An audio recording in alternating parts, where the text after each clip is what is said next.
नमस्कार दोस्तों, आत्मयोगी भव की इस कड़ी में पीएमसी हिंदी आप सभी का हार्दिक अभिनंदन करता है।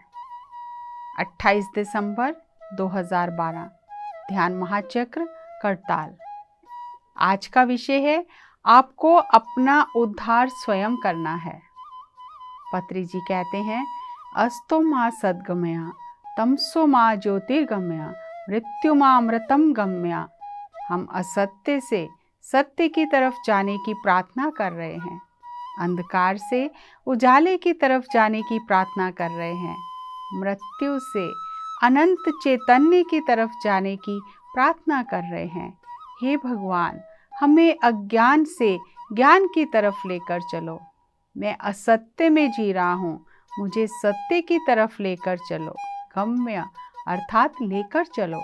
तम यानी अंधकार, ज्योतिर्मय यानी आत्मबोध। ये प्रार्थना सही नहीं है। कोई भी आपको लेकर जाने वाला नहीं है। आप स्वयं ही भगवान हो। आपकी साधना ही आपको लेकर जाएगी। साधना यानी ध्यान, स्वाध्याय, सज्जन सांगत्य। उद्धरेदात्मनात्मनाम नात्मानं वासुदेत आत्मेव हयो आत्मनो बंधुरत्मेव रिपुरात्मनः।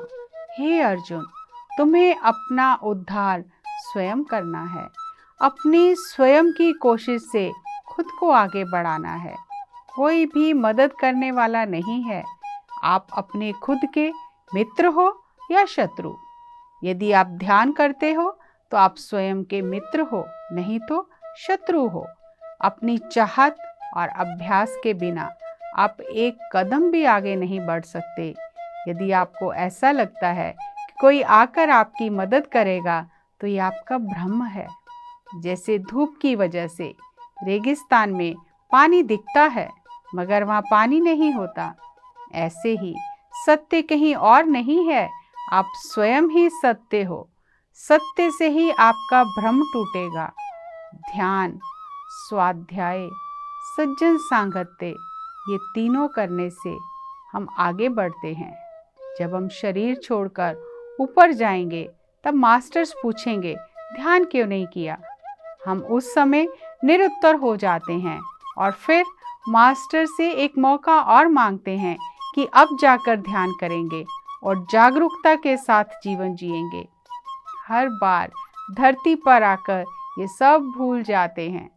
इस भूले हुए सत्य को याद करना ही असत्य से सत्य की ओर आना है। हमें स्वबुद्धि से चलना है, दूसरों की बात नहीं सुनना है। सबका सुनना पर अपना करना। हम किसी का भी नहीं सुनेंगे, अपना ही करेंगे, ये भी ठीक नहीं। हम सबका सुनेंगे और सबका करेंगे, ये भी ठीक नहीं।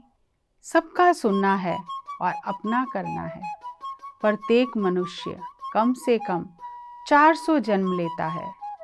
हर बार जब धरती पर आते हैं तो सोचते हैं कोई मदद करेगा, कोई मदद नहीं करेगा। हमें अपना खेल खुद खेलना है। फिर ऊपर जाकर हम मास्टर से एक मौका और मांगते हैं कि अब जाकर ध्यान करेंगे और जागरूकता के साथ जीवन जिएंगे।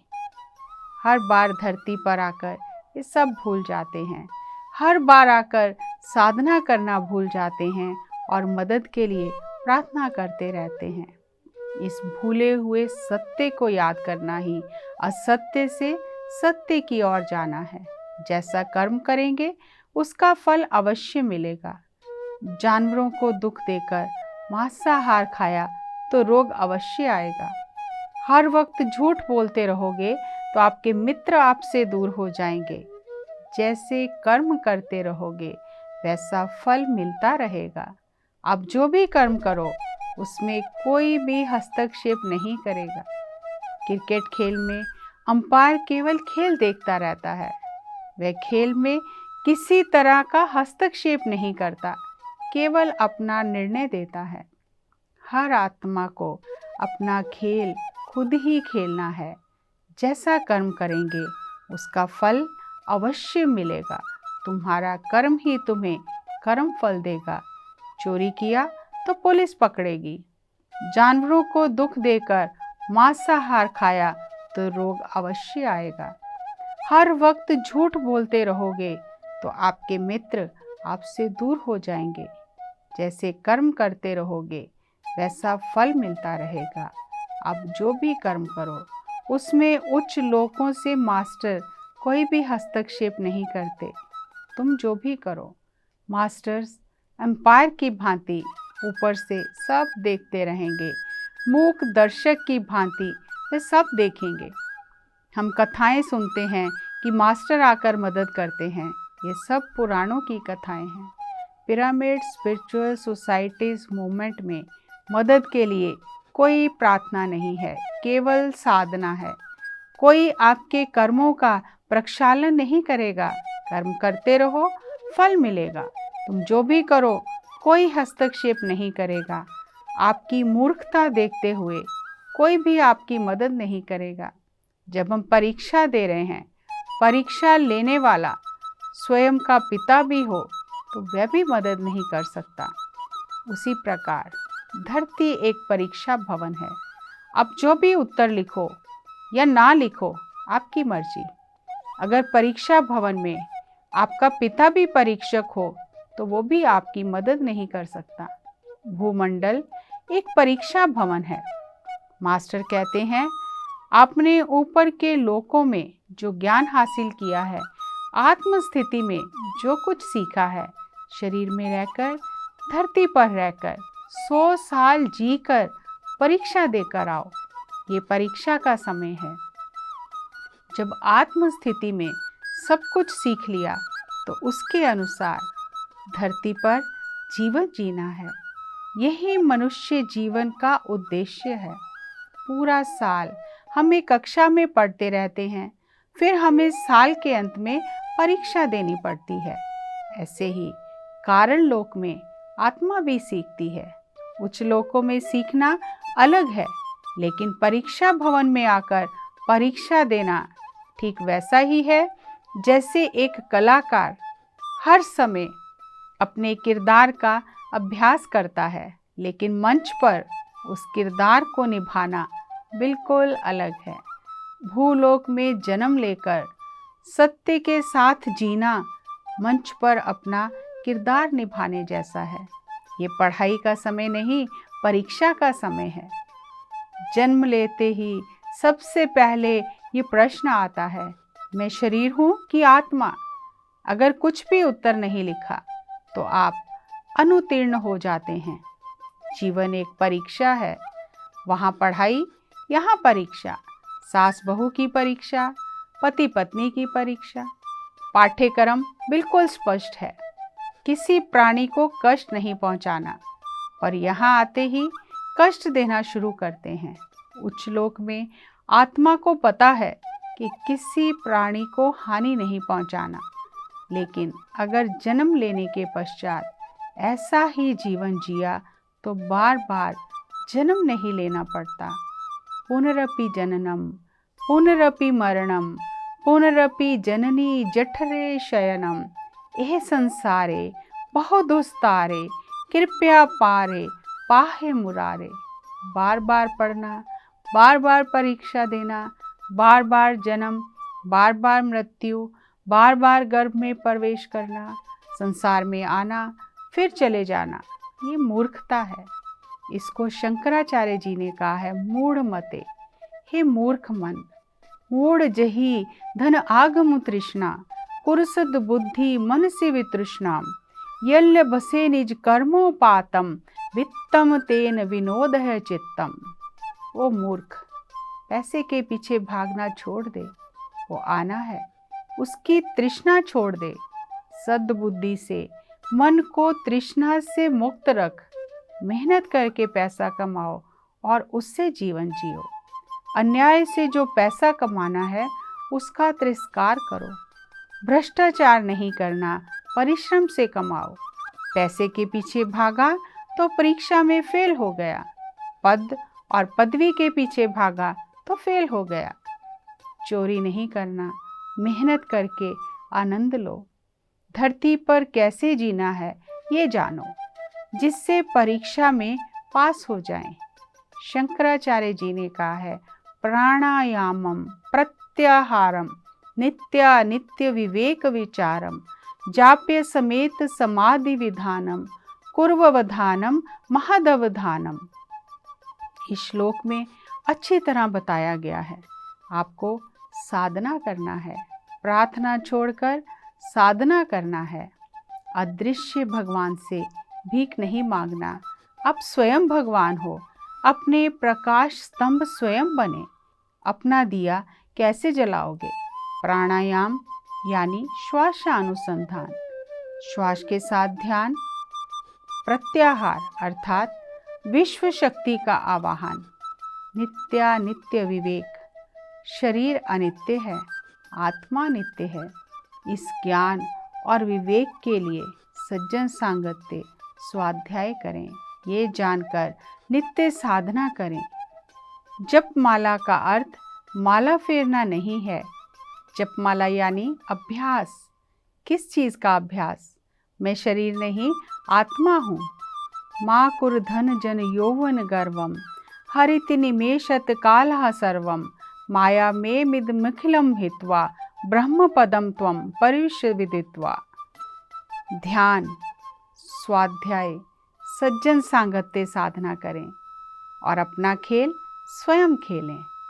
आइए इसे थोड़ा और समझते हैं। हमें लगता है कोई हमारी मदद करेगा, हम प्रार्थना करते रहते हैं, लेकिन कोई भी हमारी मदद करने वाला नहीं। हमें स्वयं साधना करके स्वयं की मदद करनी है। और यही ज्ञान श्री कृष्ण भगवान ने अर्जुन को गीता में दिया।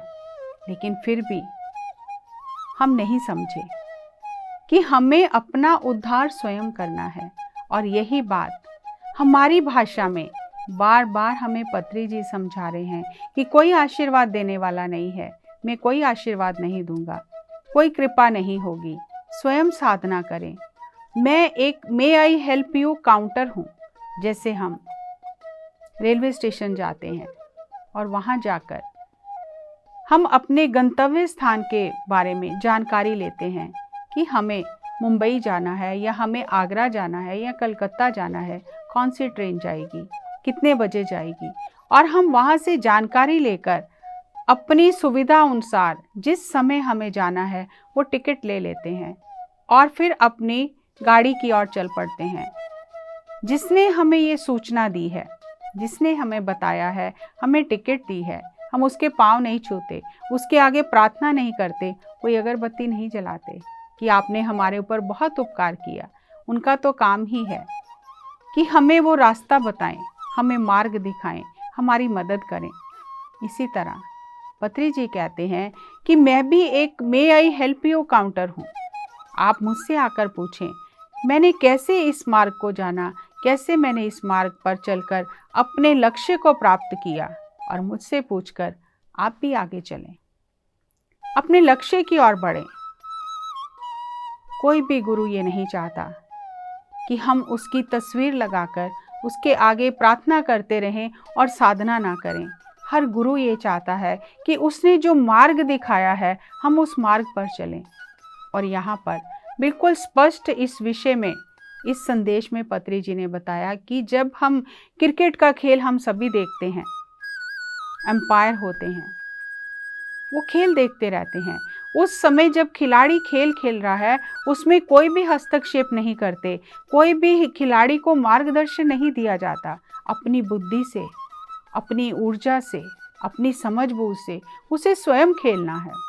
लेकिन जब खेल समाप्त हो जाता है तब उसे बताया जाता है कि कहाँ कहाँ गलती की, कहाँ उसे और सुधार करने की ज़रूरत है ताकि अगली बार वो और अच्छे से खेल सके। लेकिन जब खेल चल रहा है तब कोई नहीं बताता। इसी तरह जब परीक्षा भवन में हम उत्तर लिख रहे हैं तो हमें कोई नहीं बताएगा क्या उत्तर लिखना है।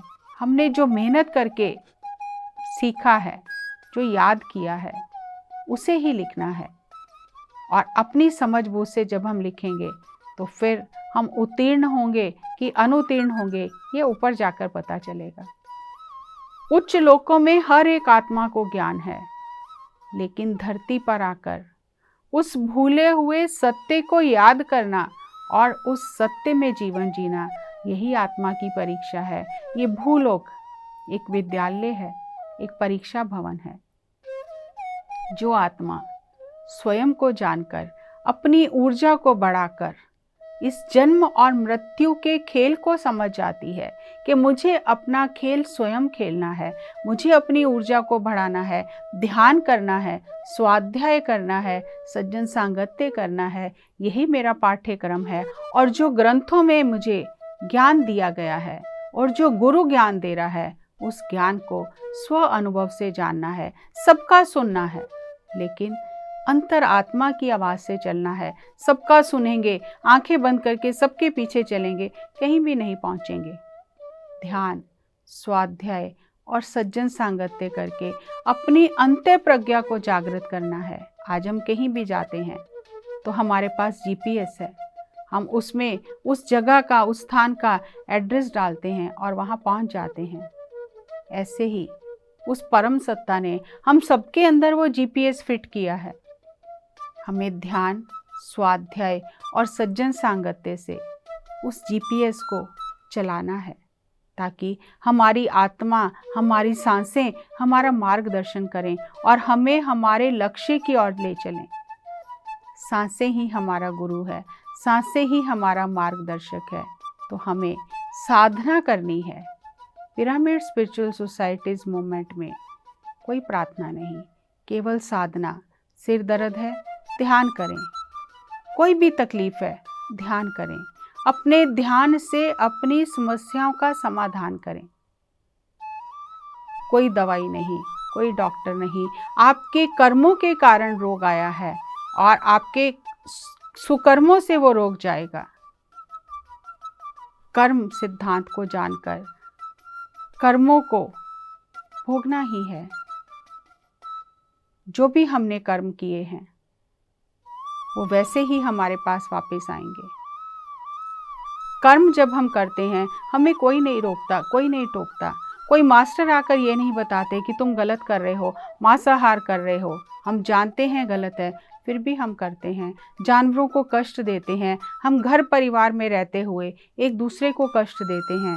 जैसे बहुत ही एक आम सी बात है कि सास बहू की कहानी हम जानते हैं, एक दूसरे के साथ में मेल जोल नहीं रहता। बहुत ही कम परिवारों में ऐसा होता है। अधिकतर हम ऐसे कर्म बंधन में बंध जाते हैं कि हम स्वयं भी दुखी होते हैं, दूसरों को भी दुखी करते हैं, क्योंकि पिछले जन्म से ये सब आ रहा है।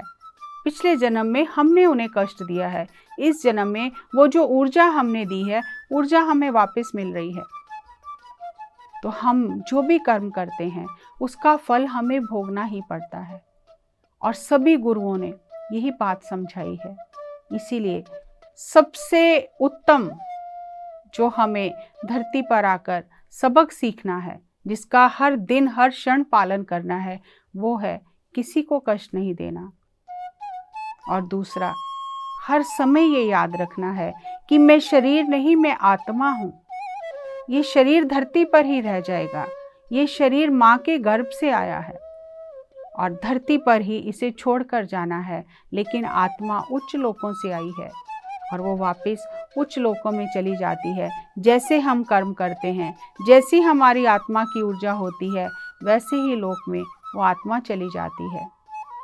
धरती पर रहकर हमें स्वबुद्धि से अपने इस खेल को खेलना है और उत्तीर्ण होकर उच्च लोकों में जाना है। जब आत्मा उच्च लोकों में जाती है, उसे सब पता चल जाता है उसने क्या सही किया, क्या गलत किया। फिर वो अपनी भूल को सुधारने के लिए मास्टर से एक मौका और मांगती है। लेकिन धरती पर जन्म लेना उतना सरल नहीं है। जब आत्मा धरती पर जन्म लेने की योजना बनाती है तो बहुत सारे मास्टर, उसके स्पिरिट गाइड उसका मार्गदर्शन करते हैं। किस परिवार में उसने जन्म लेना है, इस जन्म में उसने क्या सीखना है, कैसी परिस्थितियां चाहिए, कैसे लोग चाहिए, कैसे आत्मबंधु चाहिए। इस पूरी योजना के साथ तभी आत्मा धरती पर जन्म लेती है। अब जब हम इस धरती पर हैं और हमें मास्टर्स ज्ञान दे रहे हैं, हमें बता रहे हैं कि 3 ही चीज़ें करनी हैं, ध्यान करना है। अपनी उम्र के हिसाब से जितनी हमारी उम्र है कम से कम उतना समय ध्यान करना है। और हर दिन 1 घंटा आध्यात्मिक वैज्ञानिकों की पुस्तकों का अध्ययन करना है, भगवत गीता का अध्ययन करना है, योग वशिष्ठ, अष्टावक्र गीता, वेद, उपनिषद, गुरु ग्रंथ साहब सभी का अध्ययन करना है और जो उसमें ज्ञान दिया है उसे अनुभव से जानना है। हर एक धर्म ग्रंथ में यही कहा गया है कि स्वयं को जानो, और जिसने स्वयं को जान लिया उसका खेल समाप्त हो गया। उसने अपने ब्रह्म तत्व को जान लिया, अपने वास्तविक स्वरूप को पहचान लिया और दूसरों को कष्ट देना बंद किया। सब में स्वयं को देखा तो किसे कष्ट देना है, और आत्मा की यात्रा पूर्ण हो गई। इसलिए प्रार्थना छोड़कर साधना में आए, हर दिन साधना करें और 1 घंटा सज्जन सांगत्य अवश्य करें। सज्जन सांगत्य करने से हमारी चेतना विस्तृत होती है। और एक बहुत सुंदर उदाहरण है कि सज्जन सांगत्य भव सागर से पार करने की नौका है। सुनते सुनते, आत्मज्ञानियों की संगत करते करते वो ज्ञान हमारे अंदर बस जाता है, उनकी ऊर्जा से हमारा हृदय परिवर्तित हो जाता है। तो हमें ध्यान, स्वाध्याय और सज्जन सांगत्य करना है और हर पल ये याद रखना है कि मैं शरीर नहीं, मैं आत्मा हूँ। एक बहुत ही सुंदर वैज्ञानिक उदाहरण भी है, रेडवुड फॉरेस्ट, जहाँ पर बहुत बड़े बड़े पेड़ होते हैं। और जब खोज की गई तो पाया गया कि इतने बड़े बड़े पेड़ होते हैं लेकिन फिर भी कोई भी पेड़ आंधी तूफान में गिरता नहीं है, जबकि उस पेड़ की जड़ें धरती में उतनी गहरी भी नहीं होती हैं। तो क्या कारण है कि कोई भी पेड़ नहीं गिरता, आंधी तूफान में अडिग रहते हैं, खड़े रहते हैं? तो जब खोज की गई तो पता चला कि जैसे ही एक छोटा पेड़ अंकुरित होता है, प्रस्फुटित होता है, वो अपनी जड़ें फैलाता है धरती के अंदर, और जो उसके पास में बड़े पेड़ होते हैं वो उसकी जड़ों को पकड़ लेते हैं, उसे सहारा देते हैं। और इस तरह पूरे जंगल में जड़ों का एक जाल बन जाता है। सभी पेड़ एक दूसरे को पकड़ कर रखते हैं, एक दूसरे को सहारा देकर रखते हैं, एक दूसरे की जड़ों को पकड़ कर रखते हैं। इसलिए वो इतना गहरा जाल बन जाता है जड़ों का कि कोई भी पेड़ नहीं गिरता। ठीक इसी प्रकार दोस्तों, ये सज्जन सांगत्य हमारी जड़ों को मजबूत करता है। जब कभी हम जीवन में थोड़ा उदास होते हैं, हमें कुछ समझ नहीं आता, द्वंद्व में होते हैं, तो सज्जन सांगत्य हमारी बाह पकड़कर हमें उस द्वंद्व से बाहर निकाल लेता है।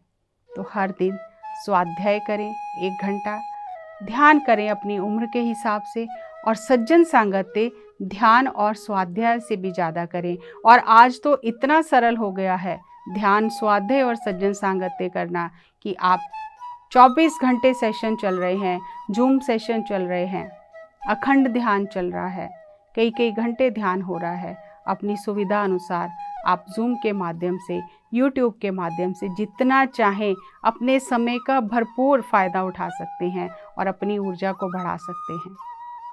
पत्री जी के दिव्य संदेश के साथ, नए विषय के साथ अगली कड़ी में फिर आपसे मुलाकात करेंगे। तब तक ध्यान करते रहें, स्वाध्याय करते रहें, सज्जन सांगत्य करते रहें और अपनी ऊर्जा को बढ़ाते रहें। और हाँ, एक बात हमेशा हमेशा याद रखें, मैं शरीर नहीं, आत्मा हूँ। यही सत्य है, यही आध्यात्मिकता है। नमस्कार, धन्यवाद।